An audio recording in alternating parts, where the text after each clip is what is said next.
100% of burgers, fries, and Frosties sold at this Wendy's will go to the victims of the Santee plane crash. An FDA panel recommends the Pfizer vaccine for kids ages 5 to 11. We hear from a pediatrician and a parent about the shot's safety. The husband of missing mother Maya Miliete is set to make an unexpected court appearance tomorrow. Plus, a look at what impact, if any, this week's storm had on California's drought emergency.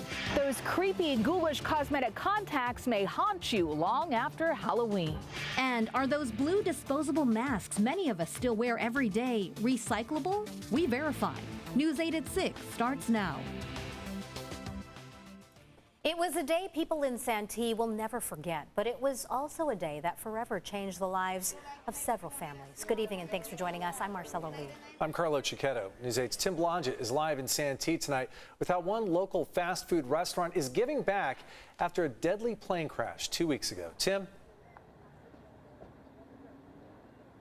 Well, that's right, Marcella and Carlo. In my opinion, there's not a bad time to get a burger, but if you came to this Wendy's on Mission Gorge Road, you definitely had a good excuse. Every fry, Frosty, and burger sold here will go directly to a good cause. Anything else? Nope, that'll be it. With the drive-through line around the block and the dining room packed, the lunch rush at Wendy's in Santee appears to be a little busier than usual. You know, our general manager here, Oscar, called me and he said, before I even saw the news, and said, we got to do something to help this community out. Nearly 2 weeks ago, owner Brian Spongberg got the call that a plane had dropped from the sky nearly 3 miles from his restaurant. The accident, which killed pilot Dr. Saguta Goss and UPS driver Steve Kruger, also left part of the neighborhood in flames. The homes of Phil and Maria Morris and Cody and Courtney Campbell were destroyed in the wreck. Cody and Courtney stopped by the restaurant for lunch. We've gone through the process for 2 weeks now, working with all the different agencies that we're going to have to work with to kind of get our lives back to a little bit of normalcy. And to help the couples who have had their homes destroyed, he's making it easy for the community to pitch in. All it takes is a Frosty. We'll be donating 100% of proceeds all day long till 10 p.m. So you can come down, eat lunch, dinner, coffee, dessert. All of it's going to go directly to support those families. Anything else? And Santee is showing up. The East County community getting more than a burger, but a way to help neighbors through a tragedy. This community is great. We watch out for each other. It's just heartwarming to be able to help them out. We chose this to be our home. We grew up here, but we decided to stay here for a reason. Well, if you are hungry tonight, this Wendy's does still close at 10 o'clock. We'll send things back to you in the studio.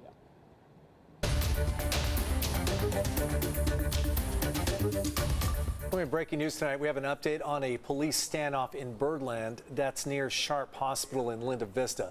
A SWAT team has taken up positions around a home on Cardinal Drive near Bobolink Way. That is where police say a man who was making threats is holed up inside that home.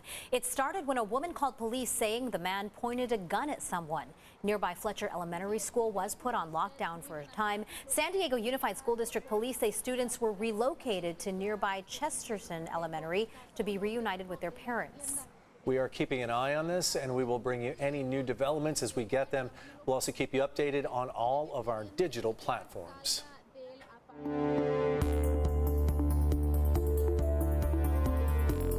COVID-19 booster shots for all 3 vaccines are now available for everyone in San Diego County who qualifies to get one. This follows CDC approval last week. That means people who received the Pfizer or Moderna vaccines can now get a 3rd dose after 6 months if they are 65 or older, or work or live in a high-risk setting.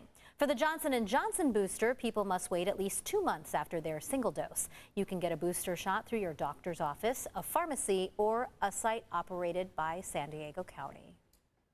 Moving one step closer to getting emergency use authorization, an FDA committee overwhelmingly voted yesterday to recommending the Pfizer vaccine for kids between 5 and 11 years old. Approval could come from the CDC as early as next week. And tonight, a local pediatrician weighs in on the shot's safety. News 8's Heather Hope also spoke to a parent for their perspective. Yes, following today's FDA panel recommendation, Pediatricians say getting these younger school-age children vaccinated could be one step closer to normalcy for them. We talked to one parent who says getting his small children vaccinated is a top priority. The immune system works fantastic in young kids. It works so well that their dose is actually smaller than the adult dose, and it works great. Excited that getting approval for the Pfizer COVID-19 vaccine for kids ages 5 to 11 is now one step closer to becoming a reality. Pediatrician Dr. Jamie Friedman in Forest Ranch says the shot is a good idea for small children. Their bodies can handle vaccines. They obviously get other vaccines, and they do just fine. I think the important thing to remember is that COVID is not zero risk in these kids. For hours, the Food and Drug Administration Advisory Panel weighed in on the vaccine safety. I work at a children's hospital. Our hospital has been full for the last month or so. Ultimately, the 17-member panel voted unanimously that the vaccine's benefits in preventing COVID-19 and the younger age group outweigh any potential risks or side effects. Dr. Levy voted yes, Dr. Fuller voted yes, Dr. Hildreth voted yes. Carlsbad parent Sean Mahoney is happy the FDA panel recommends the shot. It's about time, unlocking the vaccine for that age group and that many millions of people. I think that can only help us get back to getting our lives back. Sean enrolled his 6-year-old daughter Layla in the Moderna COVID vaccine trial. At first, we said, no way are we going to experiment, on our kids. But as we looked deeper and deeper into the science, we really came to the conclusion that they have a very good handle on this. Layla has brain cancer. Hi. The 6-year-old finishes radiation next week, and Sean feels protecting his little girl from COVID is the best thing he can do. The data has been very robust that these vaccines are safe. As the weather changes, Dr. Friedman says even kids who have had COVID should get the vaccine to best prevent getting severely sick from it in the future. This is just one way to get those masks off, get kids back to normal, and keep them safe. Following today's FDA panel recommendation, it will then go before the full FDA agency before the CDC will take up the matter starting at its meeting on Tuesday. Heather Hope, News 8. Meantime, there are questions about what role schools have when it comes to letting parents know about COVID test results, positive COVID-19 cases on campus. News 8's Steve Price will have more on the rules from the state coming up in our second half hour. Family and friends are dealing with the sudden and heartbreaking loss of a 13-year-old boy in North County. Because of his age, we're only identifying him by his first name, Marco. You see him there. He attended Madison Middle School in Oceanside. The Vista Unified School District says Marco became sick on campus last Friday and was rushed to the hospital. His family says an undetected heart condition is to blame for his sudden passing. A celebration of life is being planned for Saturday, and we have a link to a GoFundMe on the help button at CBS8.com. Prosecutors have filed a new court motion aimed at keeping the husband of missing mother Maya Miliete in jail with no bail. News 8 has learned Larry Miliete will be appearing in Chula Vista Court tomorrow. As David Gottfredson reports, prosecutors argue that if Larry Miliete is released on bail, he might try to kill a man who allegedly had an affair with his missing wife. The people's request to deny bail includes new information in the case of missing mother Maya Miliete, including statements she made to friends in 2020 about her husband, Larry Miliete. Quote, Larry does have a scary temper, nothing the people outside of the family have seen, Maya is quoted as saying.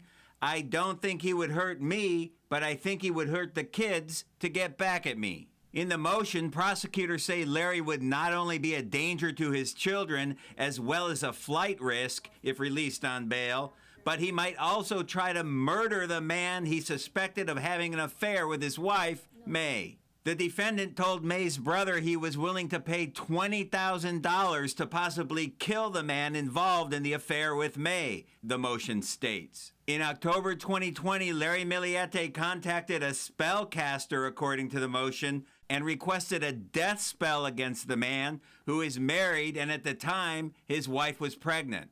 Do you have any spells that can manifest to cause physical harm? May his unborn child be punished for his wrongdoings, Larry wrote in an email to the spellcaster. News 8 is not identifying the man involved in the alleged affair, and he has not responded to multiple requests for comment. But prosecutors clearly believe the man's life may be in danger if Larry gets out on bail. The defendant sent photographs of the man to the spellcasters indicating he had done research to hurt or cause the death of the man he believed was the cause of his broken relationship with May.